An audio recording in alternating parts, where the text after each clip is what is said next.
Na França, a situação econômica e política é tão grave que pode chegar ao ponto do Macron dissolver parte do parlamento francês, a chamada Assembleia Nacional. Por que isso aí está rolando, hein? Putin anunciou, na verdade o Peskov, que é o cara da comunicação da Rússia, que amanhã mesmo, ou seja, pulou uma série de etapas, o Putin vai fazer um pronunciamento oficial à nação e muito possivelmente, para não falar certeza, ele vai anunciar o domínio de 4 territórios, Zaporizhia, Lugansk, Donetsk e também a regiãozinha de Kherson. A grande questão é que grande parte desses territórios nem dominado completamente pelos russos estão. Quais vão ser as consequências? Por que ele está fazendo isso? Lembrando que a convocação de reservistas está sendo bastante grande e algumas consequências negativas em relação às áreas de fronteira. E também alguns protestos vêm acontecendo na Rússia. Ponto importante também, para a visita de Kamala Harris, a vice-presidente dos Estados Unidos. Está hoje chegando à Coreia do Sul e promete visitar a zona desmilitarizada no momento de grande tensão entre os dois países. E para finalizar, já que tem uma polêmica, pouco é bobagem, né? O Senado americano, liderado pelo Bernie Sanders, aprova uma resolução em favor da democracia no Brasil. Como assim? Quais vão ser as consequências? Se vocês querem entender um pouco mais sobre esses assuntos, e muito mais também sobre geografia, geopolítica, atualidades, política, polêmicas, enfim. Tudo para você se manter sempre bem atualizado. Já se inscreve no canal, deixa seu like, compartilha esse vídeo, que eu, professor Ricardo, conto muito com a sua ajuda. Belezinha? Pessoal, para quem não sabe, né? Difícil não saber, hein? Falta pouquíssimo tempo. Sou candidato a deputado estadual pelo estado de São Paulo e eu tenho propostas muito ligadas à questão da educação, segurança pública e criação de empregos. Se você quer saber um pouco mais sobre minhas propostas, eu me disponibilizo. Estou deixando no WhatsApp aqui, ó, link na descrição, para você perguntar, querer receber materiais, enfim. Vamos divulgar minha campanha. Uma campanha que não usa um centavo do dinheiro público, tudo de maneira orgânica, para eu ser o seu representante na Assembleia Legislativa. Tamo junto, pessoal. Posso contar com o seu voto e com o seu apoio? Link na descrição. Qualquer dúvida, o que eu quero é te provar que eu sou o melhor representante para estar lá na Lesp. Tamo junto? Então, ó, bora lá pro vídeo, pessoal. Seguinte.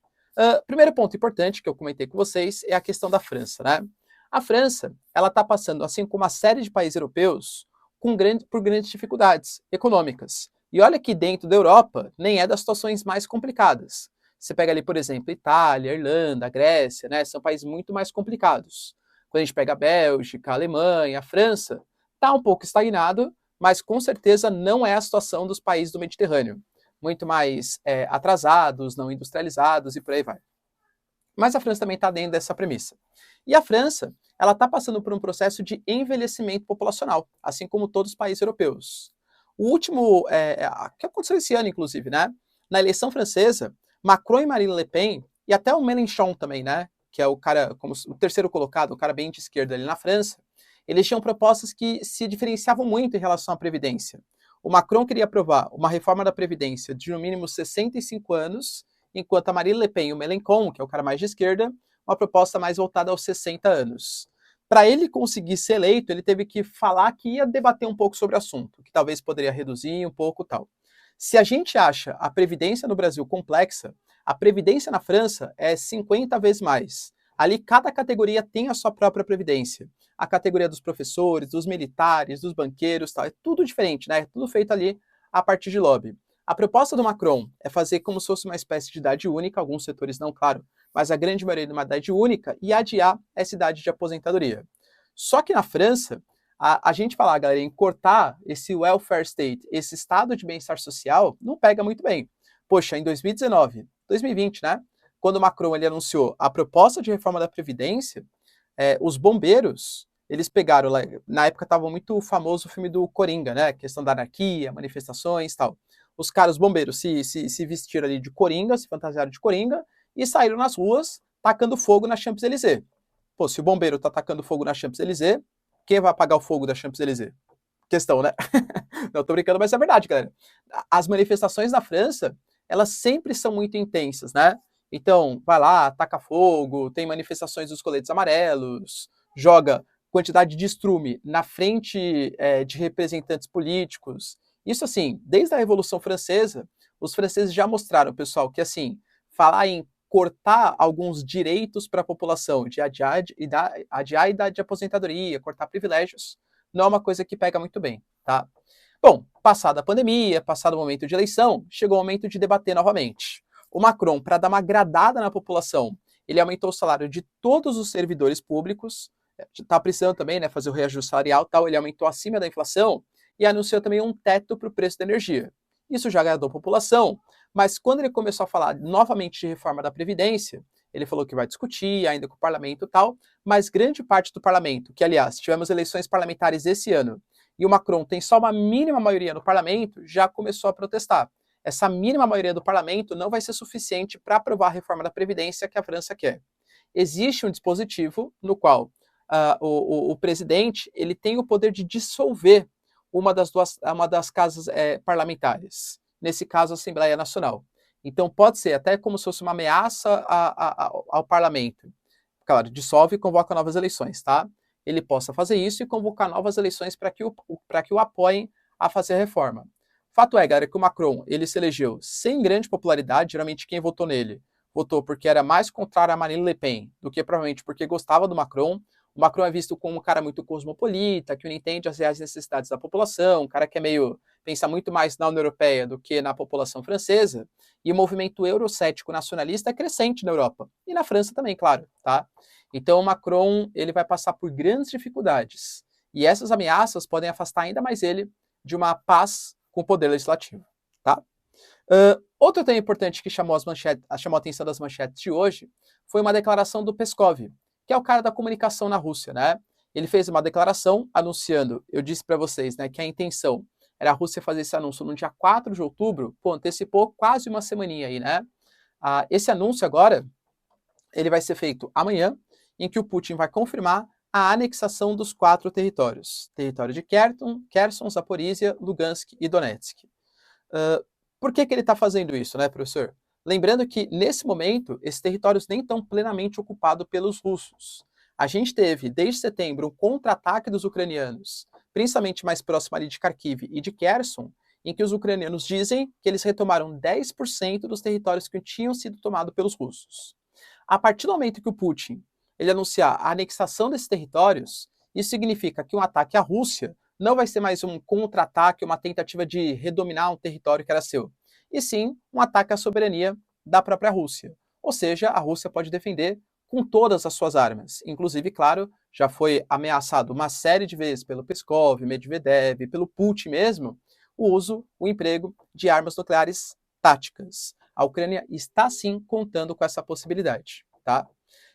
Enquanto isso, os reservistas eles estão sendo convocados, e aí tem uma guerra de narrativas novamente. O Putin ele reafirmou no dia de hoje que ele só está convocando quem já tem algum tipo de preparação e experiência militar.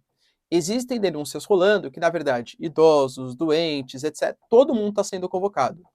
Mas os caras não têm nenhum tipo de treinamento, poxa.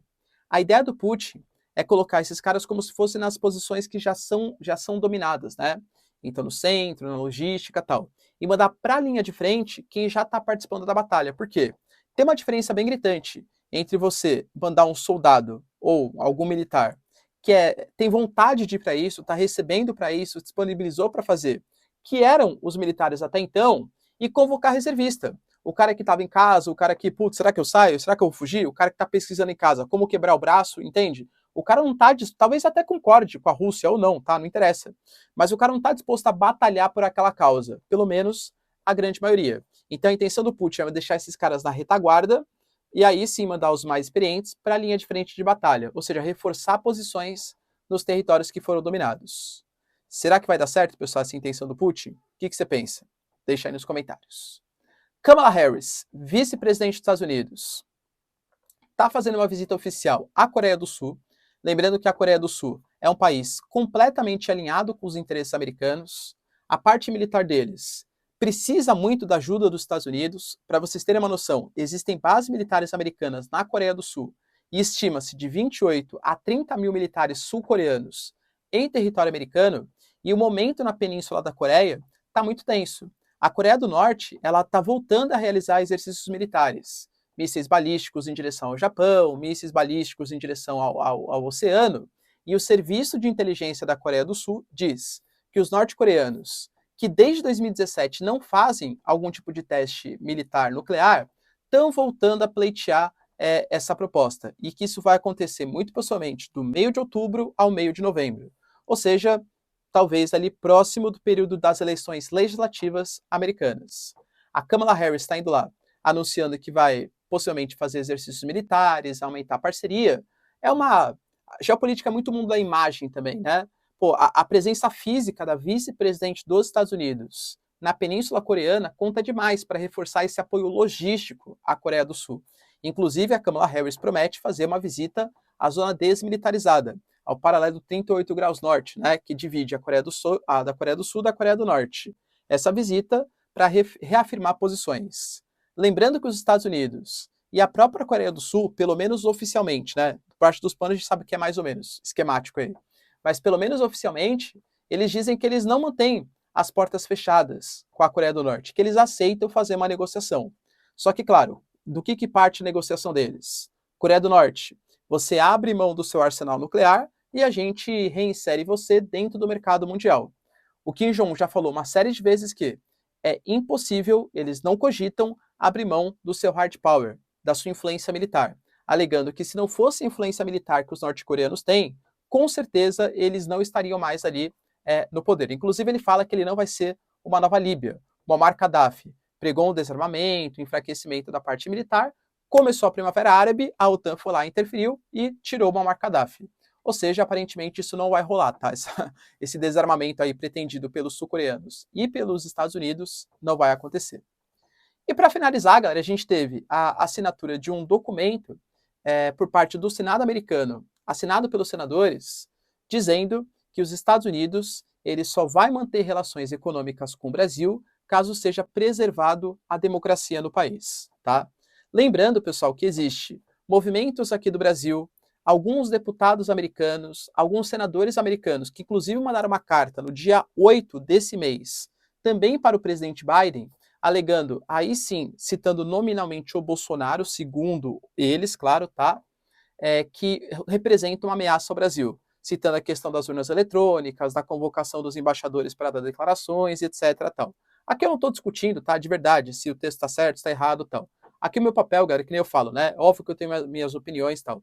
Mas a minha função, e acho que vocês gostam muito disso, é que eu sou muito mais um canal de informação do que um canal de militância nas notícias, tá?